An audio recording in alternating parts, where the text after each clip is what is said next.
Scan to unlock Sovi and ace your tests. Elevator math problems are actually super easy if you follow these quick steps to find the final floor location. Let's solve this together right now.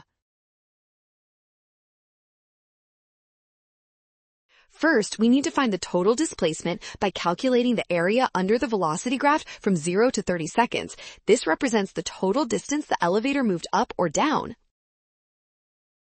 Calculate the area of the triangles and rectangles shown. The positive area minus the negative area gives us a total displacement of 48 feet. This means we moved up 3 floors. Starting on the 4th floor and moving up 3 more means we add them. This lands us on the 7th floor, making option C correct.